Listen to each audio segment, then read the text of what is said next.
Bonjour à tous. Merci de nous retrouver pour ce nouveau webinaire dédié au Digital Asset Management et en même temps une première puisque au regard de notre rapprochement cet été, j'ai l'immense honneur d'être accompagné par Malika Keshish. Malika. Bonjour à tous et à toutes. Et on va dire que grâce à Malika, les webinaires de Frédéric auront atteint la parité. Voilà, c'est ça, exactement. Donc, en tout cas, ce que l'on va essayer de faire, c'est pendant une grosse demi-heure, essayer de couvrir un certain nombre de points qui nous sont essentiels dans cette année qui a été un petit peu difficile pour tout le monde, mais qui en même temps est aussi source d'opportunités, comme j'aime souvent à le rappeler, et comme le disait Kennedy. Donc, nous allons en tout cas revoir ensemble un petit peu les tendances du DAM, ce que c'est que le DAM aussi, et surtout apporter ce qui fait notre singularité, c'est-à-dire comment finalement démarrer un projet d'âme, parce qu'avant tout, c'est une question de métier, d'accompagnement, au-delà de la technologie.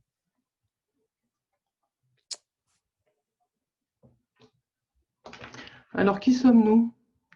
Nous sommes un cabinet de conseil et nous souhaitons surtout, autour du DAM, proposer et partager avec vous notre expertise des solutions DAM, notre passion de projet réussi et que nous souhaitons également orienter expérience utilisateur et satisfaction client.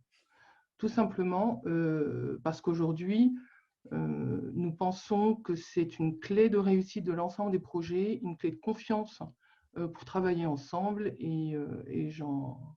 La preuve de tout cela, c'est que je suis heureuse de voir des personnes qui assistent à ce webinaire et que je connais depuis plusieurs années.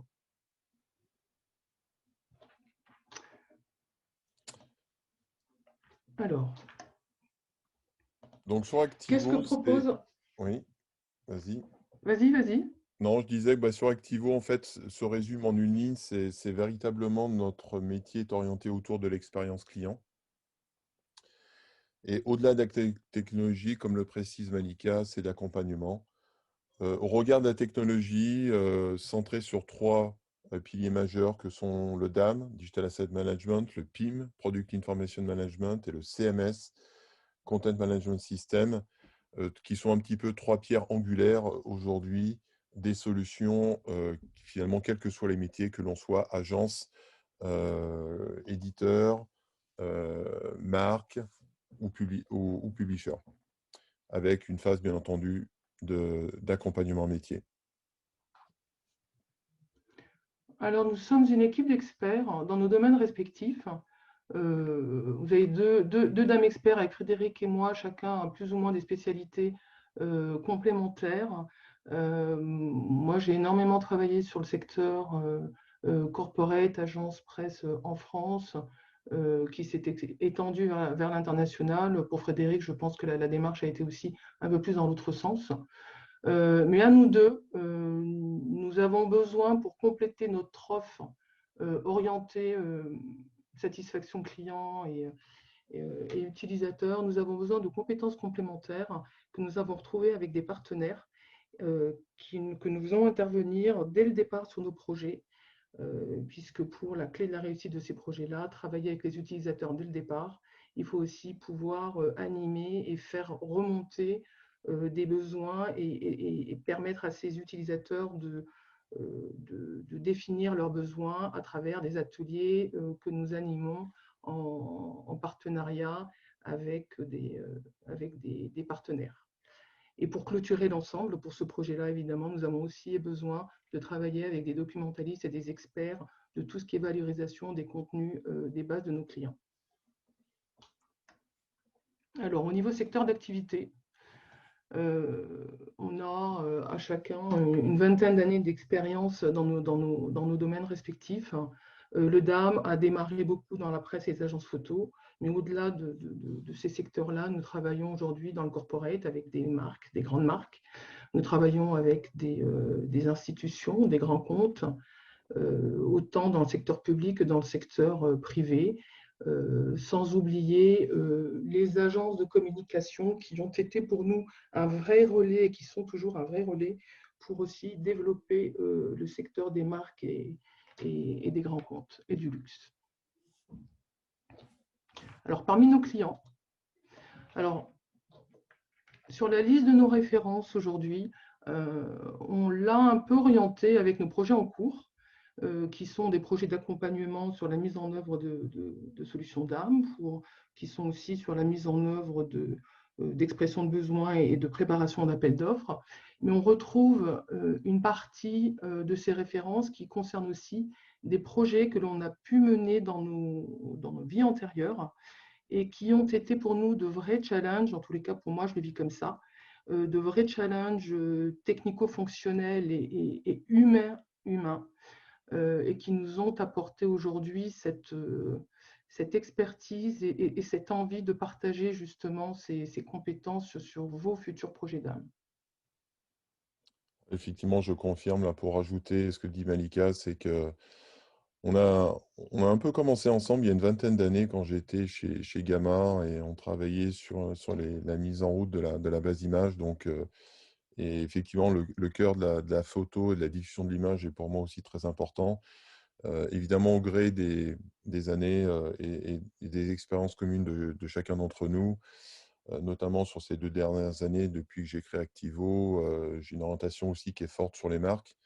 Donc avec notamment du travail qui est fait, par exemple, avec Michelin, mais aussi les agences, puisque j'ai été pratiquement pendant 10 ans DSI de CACOM, et qu'aujourd'hui aussi les agences, comme le précisait Malika, sont aussi beaucoup en recherche de solutions et d'intégration de services au service de l'expérience client. Alors, moi, je voudrais rajouter une chose. Oui, J'ai été rapide sur le cabinet de conseil. C'est un cabinet de conseil et on se veut, mais complètement orienté besoin utilisateur et parcours client, en connaissant et en travaillant avec un certain nombre de solutions. Pour ma part, pour ceux qui me connaissent, je viens d'un éditeur de solutions d'âme que j'ai porté pendant 20 ans. Aujourd'hui, j'ai vraiment la chance et la joie de pouvoir proposer, de rester agnostique et de pouvoir proposer des solutions au regard des besoins des clients. Voilà, donc ça, c'est quand même quelque chose de très important. On se positionne vraiment en conseil sur les besoins des utilisateurs et les meilleures solutions qui sont adaptées aux besoins du client.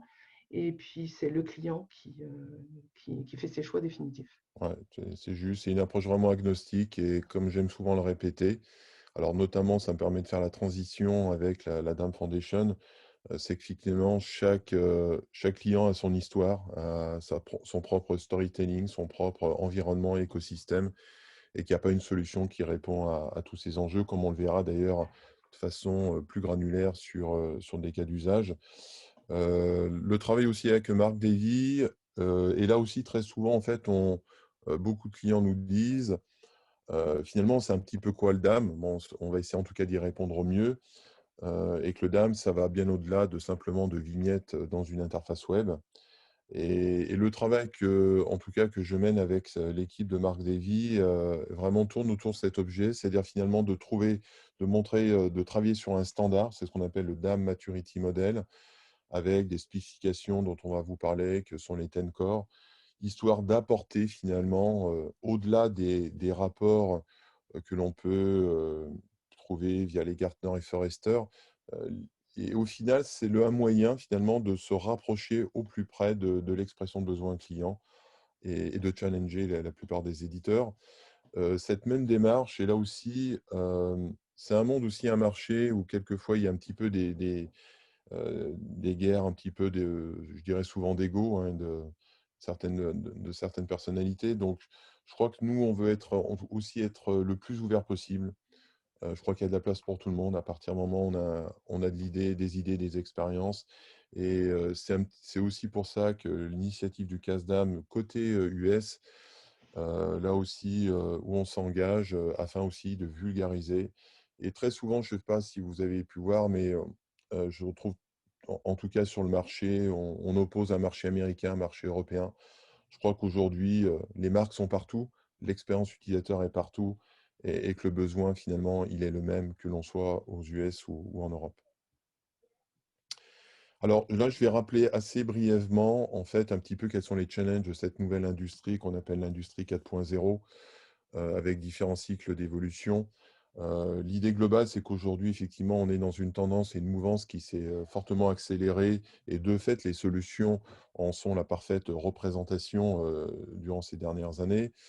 Ce qu'il y a de sûr, c'est qu'aujourd'hui, ce qu'on appelle la transformation digitale, c'est-à-dire qu'à un moment donné, le moyen d'accélérer et de mettre au profit des outils au service de l'expérience du client, de la diffusion de produits, bah, c'est quelque chose qui met un petit peu de temps à démarrer. Et notamment cette étude de PwC, bon, qui date un petit peu là, de 3 ans, mais en tout cas, elle est assez intéressante. Et d'ailleurs, je en précise que sur toutes les slides que vous pourrez retrouver en ligne, vous retrouverez les liens pour accéder à ces rapports en détail.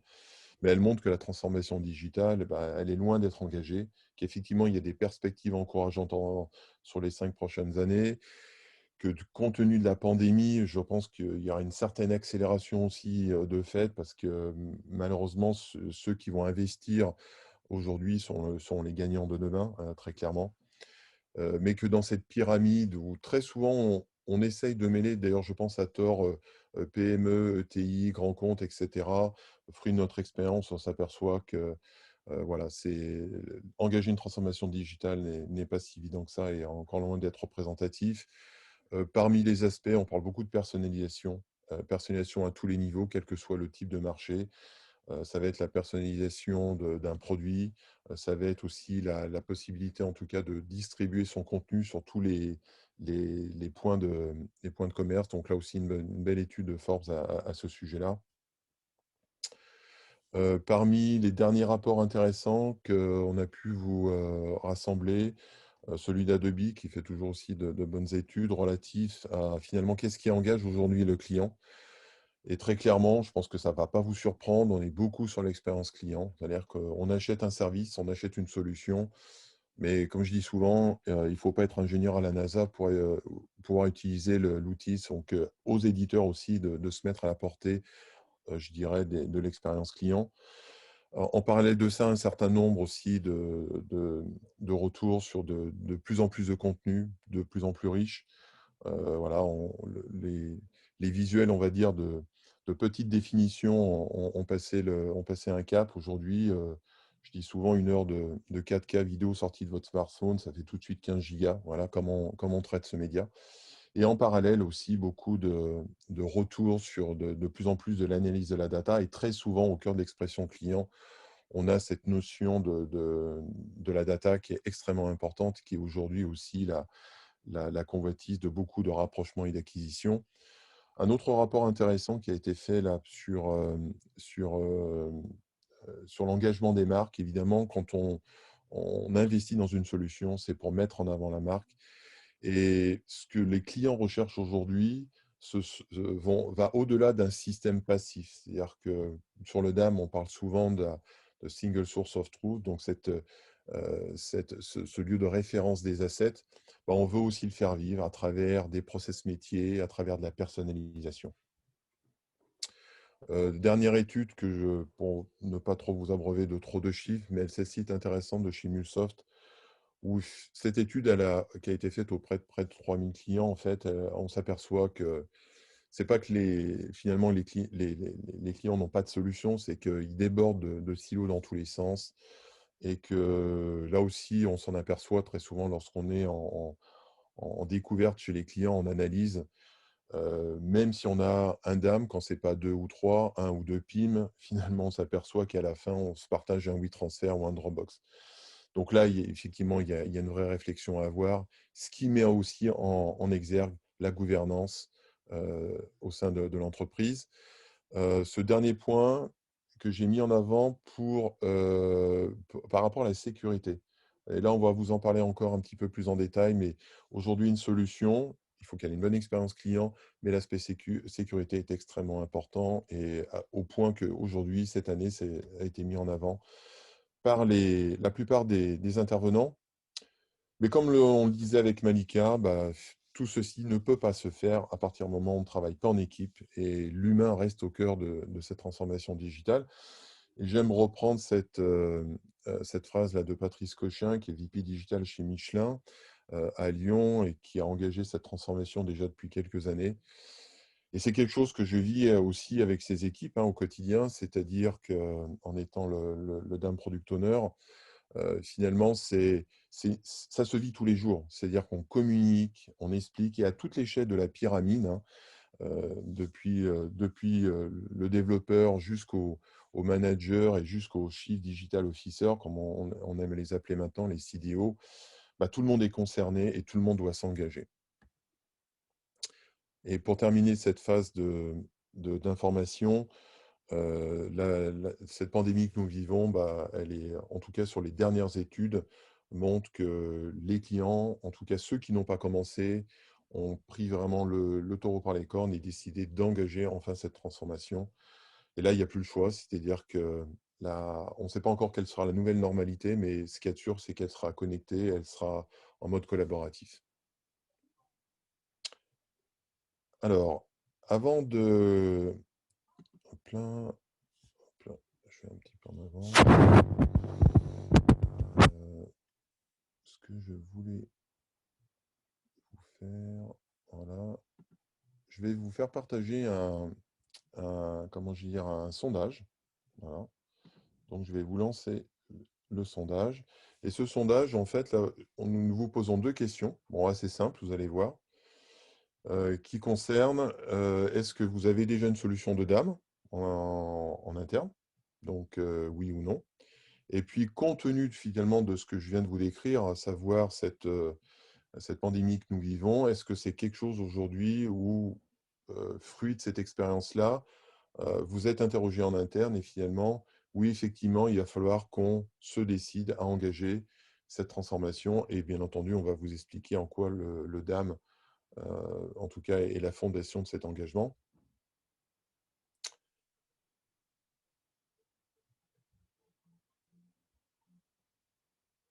Voilà, je laisse encore quelques secondes.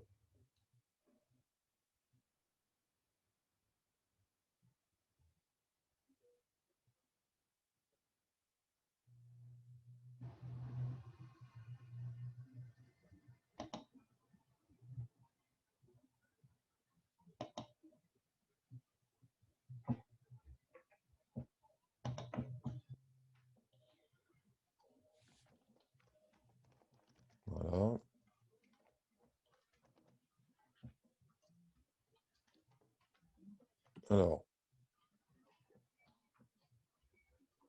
Alors, je vais partager ce résultat. Donc, vous êtes à peu près 70% à avoir déjà une solution de DAM.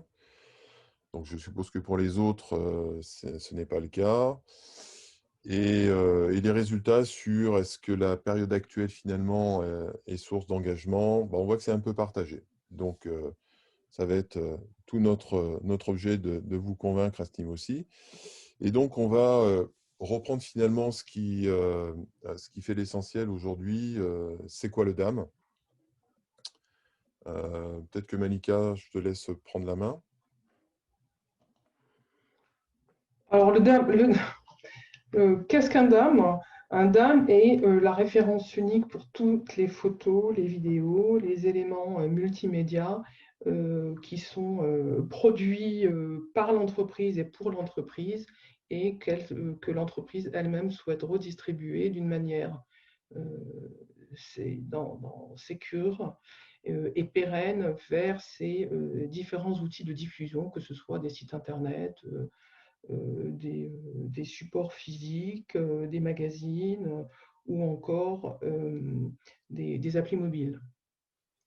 Donc, la phrase que j'ai tendance à dire par rapport à la solution DAM, et c'est vraiment, oui, c'est un peu ma phrase fétiche, c'est que le DAM aujourd'hui permet de diffuser le bon visuel sur le bon support, dans le bon format, au bon public et au bon moment. Donc le DAM, c'est aujourd'hui une plateforme qui permet donc de stocker et de diffuser, mais entre le stocker et le diffuser, nous avons besoin de classer ces éléments. d'une manière aussi pérenne, avec les outils et le référentiel documentaire de l'entreprise, donc qui peut forcément être différent d'une agence photo que d'un grand groupe. C'est une solution qui aujourd'hui permet de supporter, de stocker des fichiers.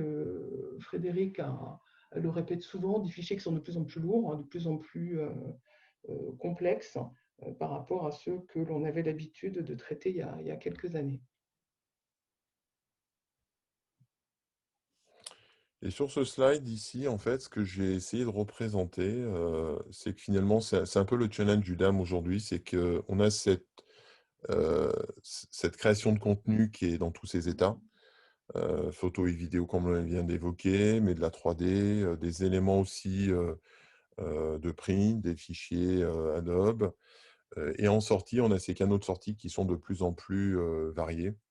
Et au final, aujourd'hui, le DAM, au-delà au-delà du simple fait d'être un moteur pour les assets et pour vos métadonnées, de plus en plus, on va y apporter une granularité autour de workflow, donc de process métier, donc de notions de validation, de gestion de révision. Et bien entendu, quelque chose qui est important au regard du cycle de vie des assets dans l'écosystème de l'entreprise, ce sont des connecteurs qu'on entend de plus en plus parler, afin que le DAM soit véritablement la fondation pour ces assets.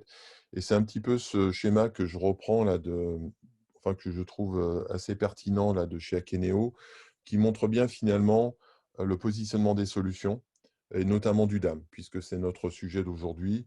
Et là aussi, on est toujours dans des réflexions où parmi les conseils en tout cas, que l'on peut donner, c'est d'avoir des entités bien distinctes. Le DAM, c'est le référence des documents et des assets, le PIM des produits. Et encore, jusqu'à preuve du contraire, je n'ai pas encore rencontré de PIM qui soit digne de performance d'un DAM. Donc, c'est pour ça qu'il est toujours plus intéressant d'avoir DAM et PIM séparés dans un premier temps au regard de la performance. Voilà. Et ça, c'est extrêmement important. Le PIM, lui, quant à lui, est cet agrégateur de data à partir du master data management qui peut souvent être aujourd'hui un petit peu tout chez un client. Ça peut être une base de données, ça peut être de plus en plus un Salesforce ou plus ou moins connecté à un ERP. Et on voit toujours cette notion de connexion en entrée et en sortie, ce qui montre bien entendu, toute l'importance du DAM au cœur de l'entreprise qui doit être connecté. On a parlé de la richesse des médias, donc là, là je pense que vous êtes tous sujets, et en tout cas vous confrontez ceci tous les jours. Et cette richesse de médias, elle est extrêmement importante parce que ça va être aussi un moyen, à un moment donné, de challenger vos solutions. Et maintenant, je vais laisser Malika vous présenter quels sont finalement ces premiers usages du DAM aujourd'hui que l'on a depuis la gestion de photos jusqu'à de la grande Alors, distribution. quand j'ai retrouvé Frédéric cet été, donc on a parlé beaucoup, PIM, DAM, CMS. Alors ça tombait bien parce qu'effectivement, moi, depuis quelques mois, je suis sur un projet PIM, DAM, CMS. Mais j'ai dit oui, mais c'est très bien. Mais le DAM, en fait, il ne fait pas que ça. Il n'y a pas que des liens PIM, DAM, CMS qui fonctionnent. Je reviens en arrière, je reviens 20 ans en arrière. Aujourd'hui, on a des secteurs d'activité qui ne sont pas à utiliser uniquement cette chaîne, qui aujourd'hui est primordiale et est importante dans beaucoup de marques. On est bien d'accord. Mais on a aussi un usage du DAM sur des marques, sur des projets qui sont purement media center, brand center, qui ont tout aussi leur importance, parce que c'est effectivement la mise en avant et le développement de la culture de la marque, tous les outils de communication interne et externe de la marque. Donc pour d'autres grands comptes que j'accompagne aujourd'hui, c'est un point très important. Et puis, historiquement, on revient sur nos grandes agences photo qui ont démarré, et là je reste persuadée que le secteur de la presse et les agences photo, il y a des dizaines d'années, ont été précurseurs dans leur transformation digitale. Puisque leur transformation digitale, bon, pour la presse, il y avait effectivement le magazine, l'impression, etc. Mais pour les agences photo, c'était les prises de vue, donc soit sur des projets de numérisation et des projets de valorisation et de diffusion ensuite sur la partie numérique. Donc, pour l'ensemble de ces différents secteurs d'activité, Media Center, Brand Center ou des plateformes DAM liées au PIM et au CMS, nous avons différentes interfaces.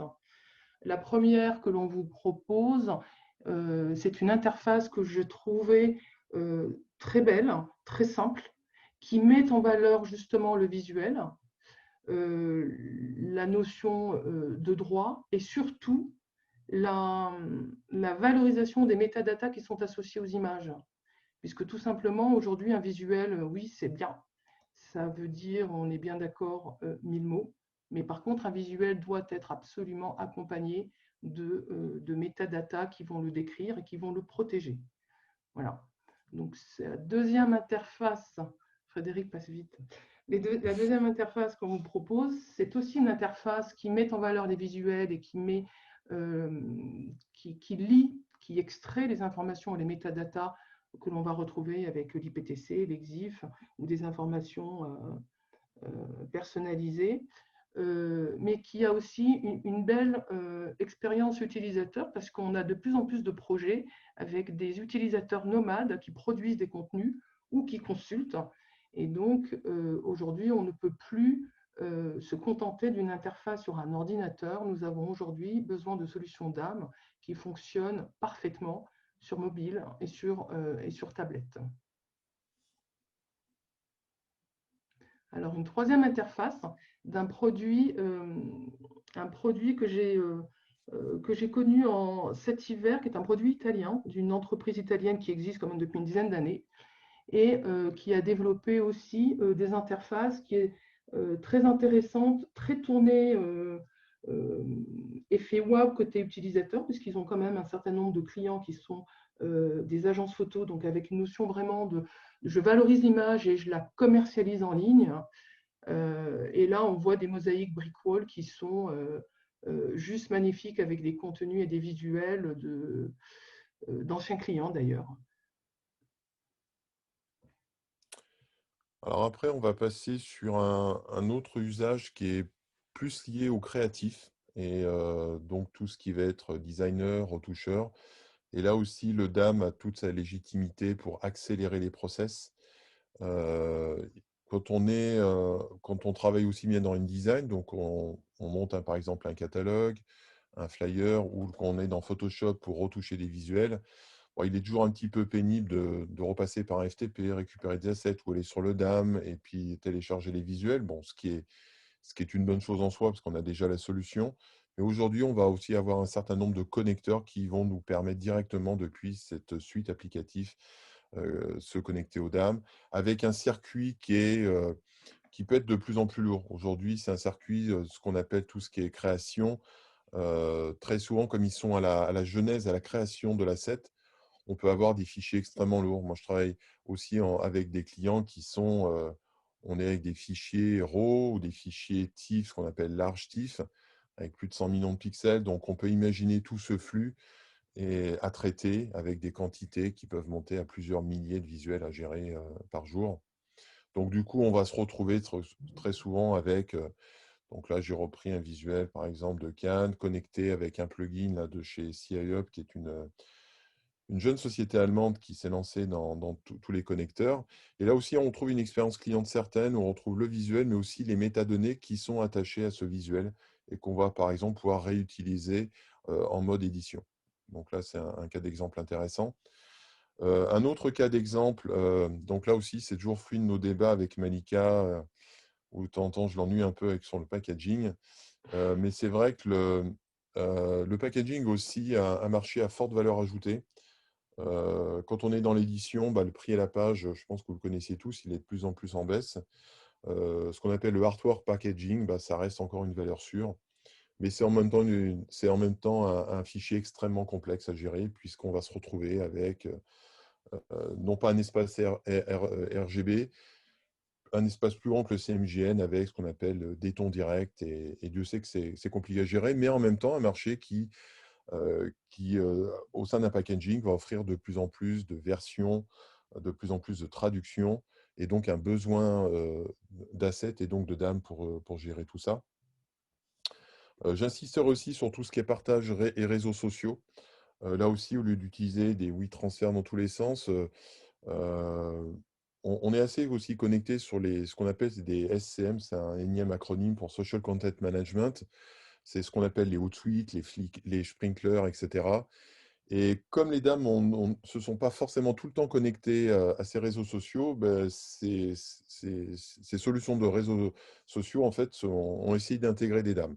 Maintenant, évidemment, depuis ces quelques années, un certain nombre d'éditeurs de NAM ont repris le lead là-dessus et on retrouve là sur des interfaces, j'ai pris 2 interfaces, assez différentes. Il y en a une où on voit effectivement directement, on va pouvoir, prédéfinir, en fait, avoir retailler ces visuels sur un format, Instagram, Facebook, 16/9 ou 4/3 et sur une autre, on va avoir toute cette granularité, on va pouvoir transformer ces visuels dans différents formats. Alors un autre point effectivement qu'on évoquait et Malika a raison de dire que la jeunesse de la photo, le DAM a une source qui est assez américaine, qui à la base était vraiment dans la gestion de fichiers en tant que telle et c'est vraiment nourri aujourd'hui si le DAM doit ses lettres de noblesse, il le doit aussi à la gestion photo et c'est encore le cas.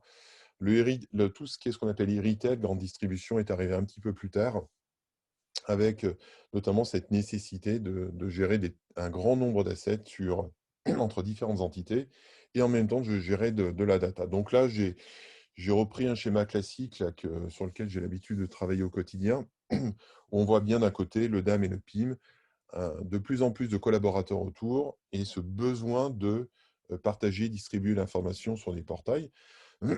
Alors pour donner un exemple précis, je suis parti par exemple du DAM où l'on voit finalement notre visuel alors c'est un visuel de produit, mais ce qui est assez intéressant, c'est l'expérience métier qu'on va finalement, retrouver autour, qui va être une agrégation de métadonnées standards et personnalisables. Donc là, ce sont des choses qui sont intéressantes aujourd'hui, qu'on arrive, vraiment bien à faire. Alors ça demande quelquefois un petit peu de personnalisation côté de l'éditeur, mais le plus important, c'est que finalement, on a cette expérience métier. Alors vous voyez que le nom de fichier est quelque chose qui est assez long. Pourquoi? Parce qu'on a ce qu'on appelle une notion de nomenclature qui elle-même va alimenter après, là, en deuxième étape, le PIM. Du coup, on se retrouve dans le PIM, dans un autre contexte, donc là, vraiment dédié à la data. Donc vous voyez, que le PIM, qu'est-ce qu'il fait? Il ne va pas gérer les assets en tant que tels, mais il va se connecter aux DAM pour récupérer ces assets. Voilà, donc là, on est sur 2 solutions différentes, l'une Wedia qui est un éditeur français pour le DAM et InRiver pour le PIM. Et au final, l'idée, c'est de distribuer ce contenu. Alors, j'ai pris par exemple le cas d'Amazon, où Amazon, finalement, sur ce produit-là, avec un certain nombre d'assets liés ou pas. Donc là aussi, tout ça, c'est issu du DAM. Mais la métadonnée, elle, c'est une agrégation de valeurs qui va se faire entre le DAM, le PIM. Et donc voilà. Donc là, on a le parfait exemple, en tout cas, de ce que l'on peut faire aujourd'hui en grande distribution. Je te redonne la main, Manika. Alors, le DAM aussi s'invite de plus en plus dans des projets patrimoniaux dans les entreprises, dans les grandes entreprises, mais également les musées. Aujourd'hui, on se tourne de plus en plus vers la gestion des objets physiques et pour pérenniser l'historique des entreprises. Et ben, ces objets-là, ils sont mieux photographiés, mieux représentés par des vidéos, par des objets 3D.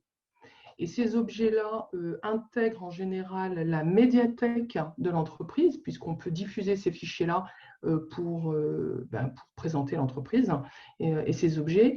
Mais souvent, tu peux passer à la slide suivante. Voilà. Souvent, ces visuels sont aussi rattachés directement à la gestion de collection des musées et de ces entreprises. Donc la grande question que l'on peut se poser aujourd'hui, c'est que les outils qui permettent de gérer des collections ont souvent des mini-DAM très utiles pour gérer les premiers visuels qui permettent de gérer ces objets.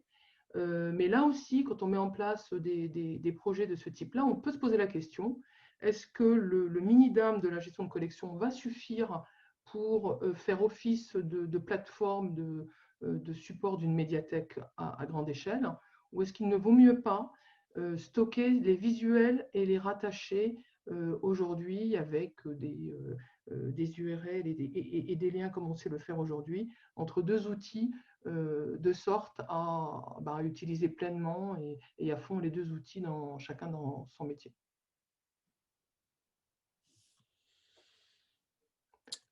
Et donc, nous arrivons aux tendances du DAM, sur lesquelles, Malika, tu peux déjà nous préciser un petit peu quelles sont les grandes tendances finalement. Alors, au-delà de 2020, on a toujours une fondation qui est, comme on l'a pu le voir, sur des éléments fondamentaux.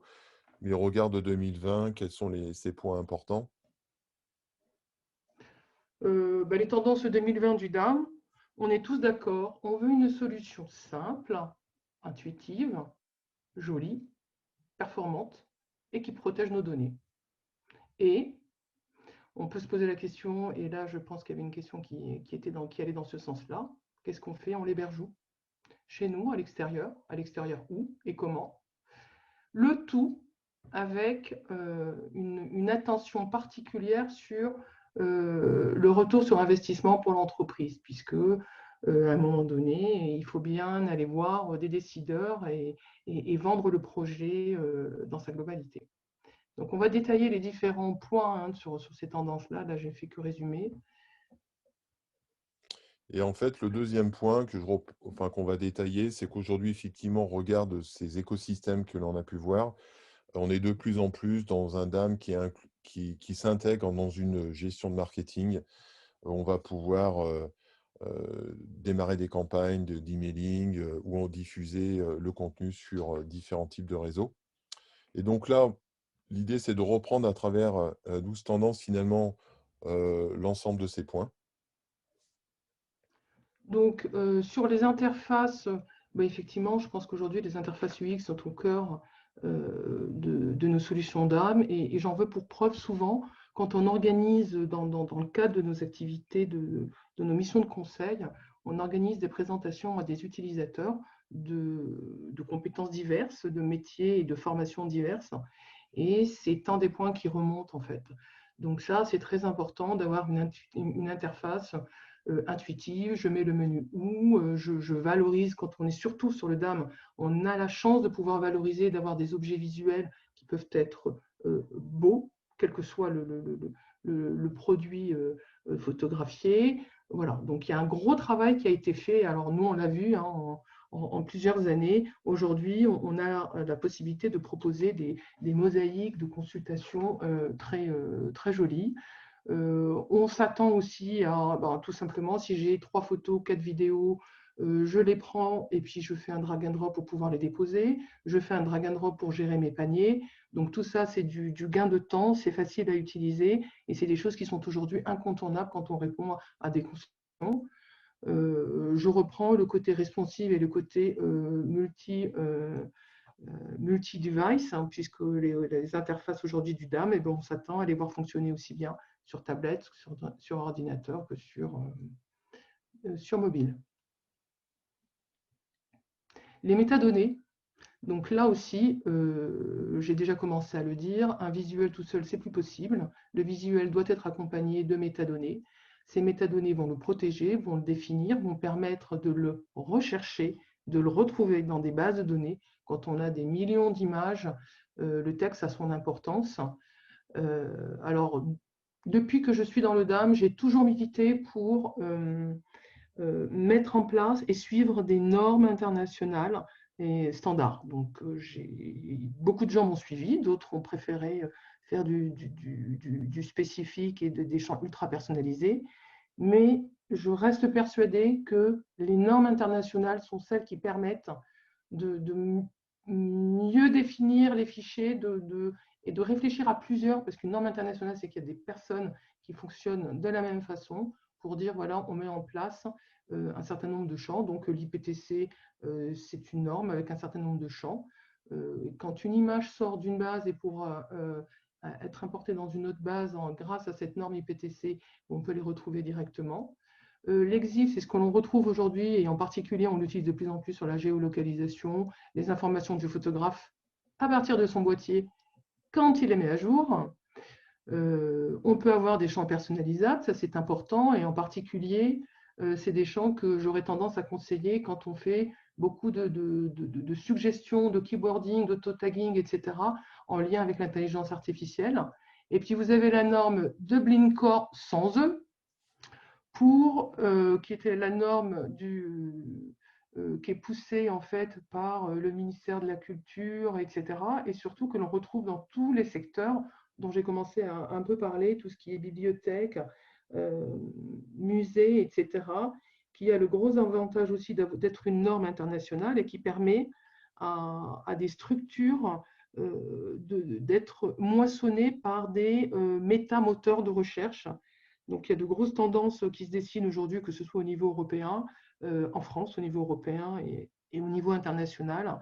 Et ça permet aussi de rendre visibles euh, des contenus d'État, des contenus de structure qui sont à valoriser, et qui font en fait la richesse aussi de nos fonds. Donc deux blinkers sans eux. Yes. Sur la partie DRM, alors là aussi, ma phrase habituelle, c'est nos contrats, nos photos. Tout simplement parce que il faut absolument protéger nos visuels avec des informations et des métadatas et mettre en valeur, quand on publie des images, pouvoir les montrer avec les droits qui sont associés. Voilà, donc aujourd'hui, on a des métadatas qui permettent de définir des champs, qui permettent de mettre des warnings quand on n'a pas les droits, qui permettent de dire où on peut retrouver les droits. Et au-delà de ces solutions qui sont vraiment incluses dans les solutions d'ARM, on peut retrouver des solutions comme Imatag qui prennent le relais en fait, sur les diffusions et l'utilisation des images sur des sites Internet.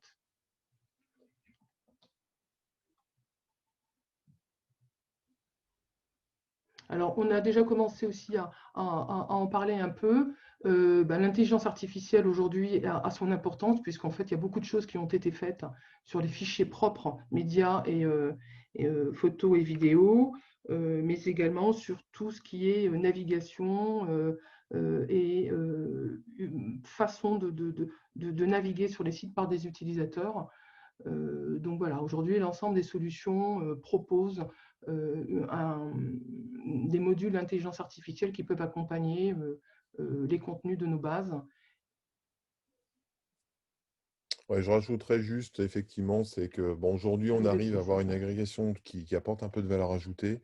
Toujours faire attention de séparer ce qui est, par exemple, mots-clés traditionnels IPTC et puis fourni par l'intelligence artificielle. Vérifiez aussi que votre éditeur est capable de vous fournir une traduction en français, puisqu'un certain nombre ne font que de l'anglais. Et enfin, j'ai une petite anecdote, puisque j'aime bien rajouter toujours mon ami Luc Julia sur quand il exprime le fait que l'intelligence artificielle n'existe pas. L'idée, c'est qu'à un moment donné, je pense que beaucoup d'éditeurs peuvent aller encore plus loin au regard de l'expérience client. Ce sont des choses qu'on commence à voir aujourd'hui, avec notamment sur l'étude du parcours client et pourquoi pas dans le DAM, avoir effectivement aussi une visibilité sur comment le DAM est utilisé par le client, puisqu'aujourd'hui, on est assez pauvre en termes d'information là-dessus. Je prends le relais sur la partie aussi process métier, qui est une tendance aussi de plus en plus pour mettre en avant le DAM au sein de l'écosystème afin d'éviter des téléchargements, etc., ou simplement des liens de partage. Donc là, c'est ce qu'on appelle du business process métier qui est plus complexe, hein, qui va au-delà du simple métadonnées.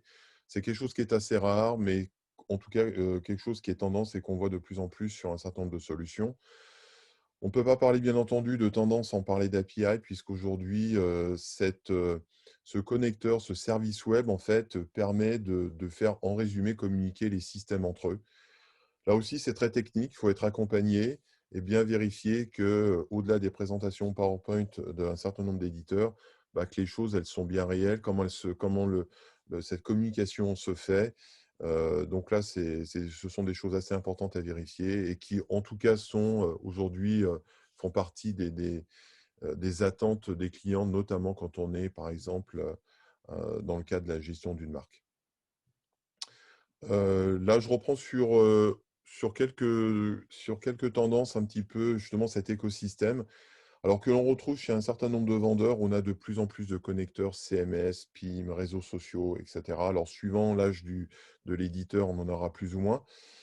C'est quand même intéressant d'avoir ces éléments-là, puisqu'à un moment donné, bah, c'est quelque chose qui ne sera pas développé en tant que tel, même s'il faut le savoir que chaque client a son histoire, comme je le dis toujours, et que bien entendu, a ses propres métadonnées et que tout cela nécessite des ajustements.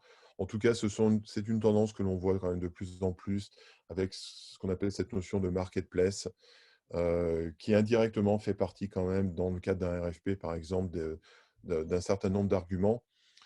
Donc même chose, on évoquait là les usages autour de tout ce qui est,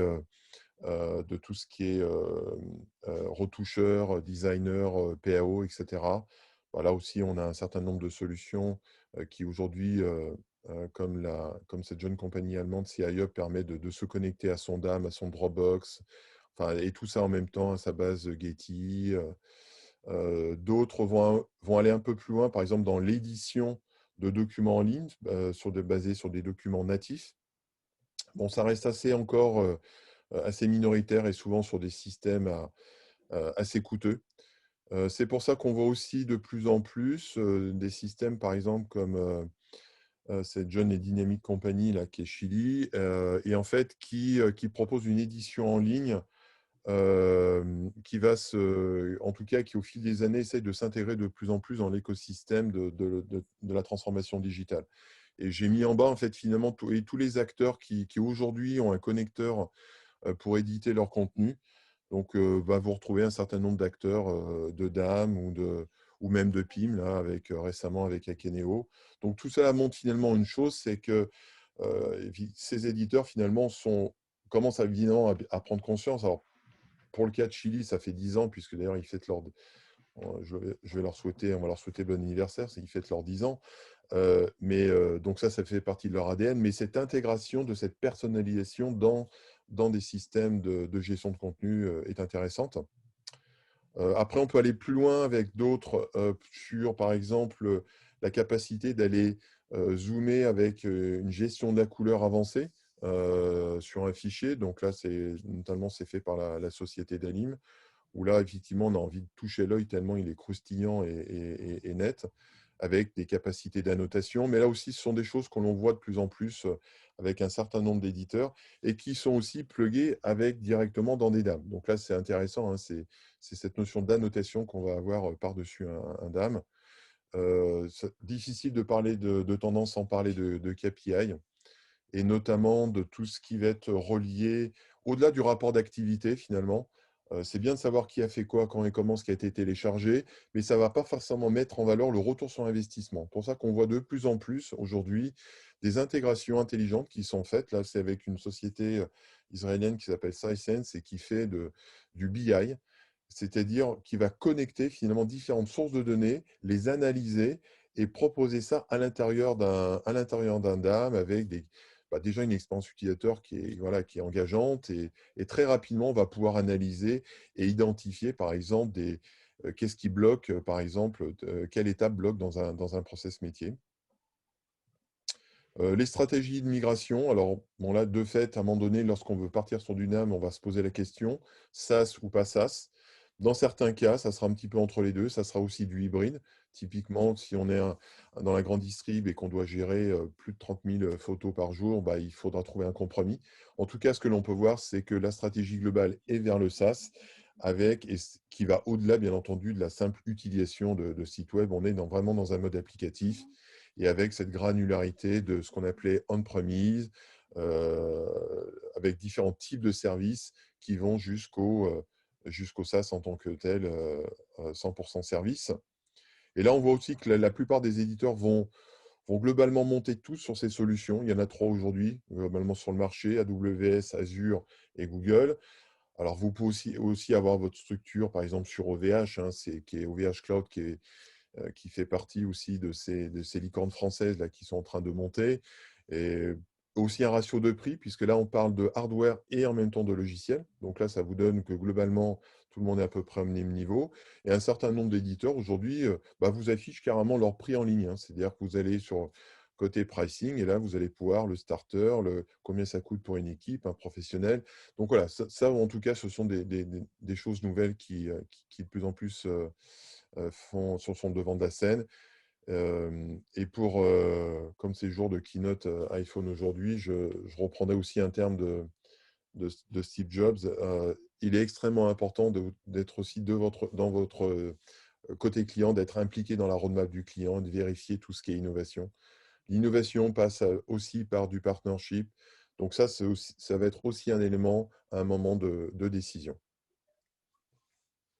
Donc, Malika, les bénéfices du DAM. Alors, le DAM aujourd'hui est l'unique source de valeur pour l'entreprise, puisque le DAM va permettre de mettre en avant l'image de la marque, va permettre d'accroître l'engagement sur les plateformes de vente et de diffusion, et de permettre d'assurer la consistance de la marque sur l'ensemble de la chaîne de valeur. Alors, si maintenant on vient sur ce marché des solutions, bah là, on s'aperçoit que en quelques années, c'est devenu un petit peu un cauchemar. Et c'est d'autant plus difficile côté client à un moment donné de se dire, bon, bah maintenant c'est bien, on veut démarrer un projet d'âme, mais comment démarrer ce projet d'âme? Je crois que nous deux, il y a plus de 20 ans, quand j'étais côté agence, on comptait un petit peu sur les doigts d'une main les solutions de DAM. Ce qui est intéressant, c'est que beaucoup de solutions de DAM françaises que l'on a aujourd'hui ont cette expérience-là. Mais au fil des années, notamment sur ces 10 dernières années, quand on rentre dans le détail, c'est devenu un peu un cauchemar. Et vous voyez que le DAM, alors là, je reporte la fameuse carte du Chief Martech qui est assez connue et qui fait légion dans le métier. C'est un classement qui vaut ce qu'il vaut, mais en tout cas où un certain nombre de personnes travaillent à regrouper ces solutions. On a aussi, bien entendu, à un moment donné, ça a été beaucoup le cas jusqu'à présent, peut-être un peu moins le cas maintenant. En tout cas, c'est le retour que j'ai d'un certain nombre de clients. Bon, on a le fameux classement Gartner et Forrester. Donc maintenant, ce n'est pas parce qu'on est quelque part dans cette Magic Quadrant ou dans cette Wave Forrester que tout est fait. Tout ça, ça passe par des process qui restent quand même spécifiques au Gartner et au Forrester, même si les contenus sont toujours excellents. D'autres organisations comme le Reed Story Group, qui est une organisation américaine. Alors là, vous allez me dire, ça ressemble un petit peu au métro parisien. C'est pas loin d'être ça. On essaie de regrouper en fait les solutions. Chaque ligne en fait est une couleur et un type de solution. Par exemple, le bleu cyan là que l'on voit tout en haut, c'est le Web Content Management, donc tout ce qui va être un peu site web. Donc là, ça va être organisé en bleu. Le DAM va être dans une autre couleur. Et l'idée, c'est finalement, c'est pas d'être est-ce qu'on est à gauche ou à droite. L'idée, c'est déjà d'être présent. Et plus on va être concentré au centre, plus on aura la capacité à être interconnectable avec différents systèmes. Alors du coup, le risque sur les groupes, pour simplifier les choses, a essayé de catégoriser ça en trois catégories. Ce qui est simple, bon, ce qui est simple en américain ne veut pas forcément dire simple en français, c'est simplement limiter un cadre de gestion, par exemple photo, même si personnellement, les frontières commencent à être un petit peu dépassées, qu'un certain nombre de solutions qui sont à droite ont aussi des connecteurs. Après, on a ce qu'on le mid-range, donc des solutions qui sont censées communiquer ensemble.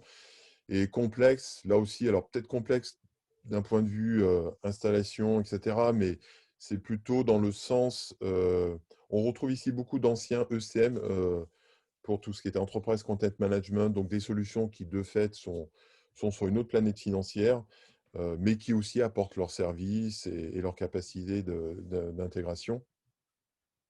Alors, nous, ce qu'on a décidé avec Manica, c'est que finalement, on n'est ni Gartner, on n'est ni Reed Story Group, mais par contre, on est près des clients. Et finalement, le meilleur moyen, finalement, c'est de voir ce que recherchent les clients. Et notre approche, elle est vraiment agnostique, c'est d'essayer de trouver un panier de solutions qui correspond au mieux, finalement, au regard des expressions de besoin. Alors, je vais commencer sur la partie supérieure, celle que l'on voit le plus souvent. Alors, les solutions, on va dire, entre guillemets, modernes, Wedia, Binder, qui sont... alors, même si Wedia a quelques années, puisque ils ont pratiquement 20 ans, mais ils n'ont pas forcément commencé par le DAM. Binder, que l'on voit... Alors, qui est intéressant, parce que Binder, c'était il y a 5-6 ans, c'était une agence de com. Donc, ça aussi, ils ont pas mal dépoussiéré le marché là-dessus, en apportant beaucoup de jeunesse. Selum qui est plus ancien, et puis on va retrouver, alors j'ai rajouté Trimly là, cette année qui est développé par la société Solane, aussi un DAM français, parce que nous on aime aussi mettre en avant ce qui est français, je crois que c'est important. Sidecore suite notamment qui met en avant Stylab, qui a été racheté, Sitecore a racheté Stylab. Cloudinary, très proche de tout ce qui est environnement site web. Et Malika, peut-être que tu peux nous apporter aussi toute ton expérience au regard de cette approche. Alors, moi, j'ai complété la liste de Frédéric avec des produits que j'ai appris à connaître, à utiliser et à préconiser, et avec des équipes, parce qu'une solution d'âme, c'est aussi le service qui l'accompagne. Alors, effectivement, il y a aujourd'hui des solutions qui ont une tendance à être un peu plus presse, un peu plus news, un peu plus corporate, un peu plus. Voilà. Mais pour une bonne partie des solutions, ça reste des solutions qui sont quand même assez génériques et à qui on arrive à faire de beaux projets au final. Voilà. Donc, on aura tendance à vous proposer des solutions qui sont adaptées à vos projets et à vous faire rencontrer. Et il faut qu'il y ait le coup de cœur de l'outil, de son interface et puis de son équipe. Alors, en tout cas, on a une expertise globalement à peu près sur l'ensemble des solutions. Euh, bon, là aussi, l'idée, c'était surtout de vous montrer ce que nous, on voit sur le marché. À un moment donné, ce qu'on peut aussi s'offrir. Je veux dire, les budgets ne sont pas non plus infinis et j'ai tendance quand même à le répéter. Un DAM, ce n'est pas 1 million de dollars. Voilà, on peut faire quand même beaucoup moins et beaucoup mieux. Et c'est pour ça que aussi, on aime bien mettre en avant une partie open source qui a sa vraie légitimité, qu'on retrouve beaucoup dans d'organisations, de métiers ou même de gestion de patrimoine. Donc là, on avait vu le cas avec Phrasea, par exemple. Donc voilà, en tout cas, les solutions, il y en a. Il y a de la place, je dirais, pour tout le monde parce que chaque client a son histoire et que il n'y a pas un outil qui va répondre à l'ensemble des besoins. Maintenant, on va attaquer une dernière partie avant de terminer. Alors, on a un webinaire un peu allongé. Merci de votre attention. C'est vraiment aujourd'hui qu'est-ce que Activo peut apporter dans cette gestion de projet. Et je ne citerai que cette phrase d'Éric Chagnot, qui est le CEO Michelin et qui a tout à fait raison pour le vivre au quotidien. C'est que la réussite, de la technologie, il faut faire le bon choix. Mais sans gouvernance, sans gestion d'équipe, c'est très souvent voué à l'échec. Et c'est pour ça qu'effectivement, on est dans cette approche à vous accompagner. Et je pense que Malika, tu es en plein dans le sujet ces dernières semaines et ces derniers mois pour nous expliquer tout cela. Donc là, tu avances? Voilà. En fait, notre position, et c'est un peu pour ça, j'ai complètement adhéré à la façon de faire de Frédéric, c'est vraiment, notre approche est vraiment on passe par une bonne connaissance de votre secteur, on apprend à le connaître quand on ne le connaît pas déjà, parce qu'on en connaît quand même certains depuis le temps, de vos enjeux, de vos contraintes, pour pouvoir vous faire nos bonnes recommandations, pour vous livrer nos plans d'action qui seront pragmatiques et l'objectif est d'avoir des résultats rapides et pérennes. Voilà. Donc ça passe par sur les phases d'études avec des ateliers de design thinking avec nos partenaires. On rédige les cas d'usage, les utilisateurs et on réfléchit sur la stratégie de métadonnées et des référentiels pour pouvoir documenter, indexer et classer vos médias. Donc ce classement qu'on retrouvera sur les facettes. Alors ça, c'est très beau. J'aime beaucoup. J'ai découvert, pour tout vous dire, ces ateliers de co-création parce que j'en ai fait un certain nombre ces dernières semaines en accompagnant des clients qui lancent des consultations pour changer de système. Et c'est juste génial parce que ça permet aux utilisateurs, gestionnaires, etc., de se mettre ensemble derrière un écran pour l'instant et de réfléchir ensemble sur ce qu'ils veulent garder de ce qu'ils ont, ce qu'ils ne veulent plus faire et un peu leurs rêves de ce qu'ils aimeraient faire. Et on aboutit à des résultats, c'est assez surprenant, voire c'est même pour un certain projet en train de donner une dimension encore beaucoup plus large au projet initial. Alors la gestion de projet, oui, c'est une gestion de projet agile, standard, mais qui nous permet de ne rien oublier de ce que l'on doit faire par rapport à votre projet et de faire en sorte de maintenir les résultats rapides, pérennes et les plans d'action pragmatiques. Donc là, c'est un résumé un peu de notre offre en disant notre engagement auprès du client, ben, c'est avant tout de faire en sorte que son projet d'âme soit une réussite pour les utilisateurs et pour les décideurs. Et je rajouterais en fait un point sur cette stratégie de DAM qui passe par de l'analyse, l'audit des ressources, la collecte des exigences, la gouvernance, et un point aussi qui va être orienté autour de démos scénarios. Donc ça, c'est aussi hérité du tout le travail que l'on fait avec la DAM Foundation, la Steam aussi, afin d'optimiser le choix des solutions, donc basé sur ce qu'on appelle les 10 core. Donc là, globalement, à travers 10 étapes essentielles, on va pouvoir mettre au défi la solution.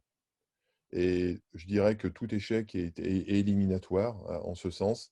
Donc, il faut que la solution puisse être capable de répondre à l'ensemble de ces points, aussi bien côté front, on parle beaucoup aujourd'hui de front et de back, qu'elle laisse le pouvoir à l'utilisateur aussi de gérer, créer, administrer et stocker. Et ça, c'est extrêmement important. Donc là, on l'illustre à travers un certain nombre d'icônes. Des démos scénarios. Aujourd'hui, il y en a près d'une trentaine, où on va effectivement, et ces démos scénarios sont extrêmement importants finalement et doivent faire partie finalement d'un RFP. On va aller challenger véritablement l'éditeur et en même temps la personne qui fait la démo. Puisqu'à un moment donné, vous allez créer une relation de partnership. Donc une solution, c'est bien, mais la qualité de l'intervenant est aussi importante et il faut qu'il ait cette expérience-là. Voilà. Et là, je reviens en fait finalement un petit peu comme on a commencé sur cette notion de tester avec vos fichiers. Euh, ne vous laissez pas endormir par des présentations PowerPoint ou des démos avec des fichiers JPEG de 27 kg. Ça, c'est un peu trop facile. N'importe quelle solution open source gratuite peut le faire. Par contre, si vous avez des fichiers plus complexes, des fichiers qui prenez un simple rapport d'activité d'une société d'une centaine de pages, vous serez quelquefois surpris du comportement de la solution. Lorsqu'on fait un test de vidéo, on n'a pas besoin d'une heure de vidéo, mais vous faites une vidéo 4K en encodé en H265 d'une trentaine de secondes, bah, vous aurez déjà une idée en tout cas du comportement et de la solution. Donc ça, tester dans le contenu, dans votre contexte. Alors pour terminer, quelques liens de partage. On essaye véritablement chaque semaine d'écrire, de partager, de diffuser, que ce soit des témoignages clients, des expériences, des intégrations, une vision du marché, etc. Et donc là, c'est alimenté sur notre blog. Donc avec beaucoup de contenu, je sais qu'il est déjà bien suivi. Et en tout cas, n'hésitez pas. Et ne serait-ce que ce webinaire, vous le retrouverez dès demain matin en ligne avec tout le contenu, toute la richesse, si vous n'avez pas pu y accéder depuis le départ. Euh, Aussi, on vous signale, compte tenu des circonstances, ce n'est pas quelque chose qui est forcément évident, mais là, nous serons aussi partenaires engagés et conférenciers sur All for Content, qui a lieu du 30 novembre 1er et 2 décembre, donc à Paris même, au centre de Paris. Alors, on est dans une petite manifestation. Bien entendu, puisque ça fait déjà 2 fois que j'en fais la promotion cette année et que ça a dû être décalé compte tenu de la pandémie, on ne peut rien écrire en avance. Mais à un moment donné, il faut aller de l'avant. Aujourd'hui, c'est en tout cas les autorités et l'État a donné son accord sur cette organisation qui réunit au regard des chiffres de l'année dernière, à peu près 300 à 400 personnes par jour. Donc, on est à peu près à 1000 sur 3 jours. Voilà, maintenant, on ne sait pas évidemment quel sera l'état des sanitaires au 15 novembre. En tout cas, je crois qu'il faut aller de l'avant. Chacun fait des efforts. On garde les distances physiques. On se lave bien les mains. Et je pense que tout le monde y est habitué. Et notamment, j'ai déjà pu voir un certain nombre d'organisations comme le Big Boss, etc., où il y a beaucoup d'interactions qui sont faites et qui se passent très bien. Donc, il n'y a pas de raison que All for Content n'ait pas lieu. Pour nous retrouver, plein de liens, aussi bien le site web, LinkedIn, Twitter. La chaîne YouTube où là, vous retrouverez de fait, bien entendu, le replay de ce webinaire. On vient de lancer aussi une chaîne podcast, donc ce qui vous permettra de retrouver aussi tous les contenus en version offline à travers aussi bien Google Play que iTunes Podcast, avec des gestions de saison, d'épisodes, et ça, ce sont des choses que l'on va enrichir. Entendu, Malika, je te laisse le mot de la fin. On a dépassé notre temps, donc j'ai juste envie de dire aussi merci pour votre temps. Merci de nous avoir écoutés aussi longtemps. Et vous savez où nous joindre, donc on est toujours là avec notre sourire et notre passion du dame. Et vive le dame. Merci à tous. Au revoir. Bonne fin de Merci, journée. au revoir.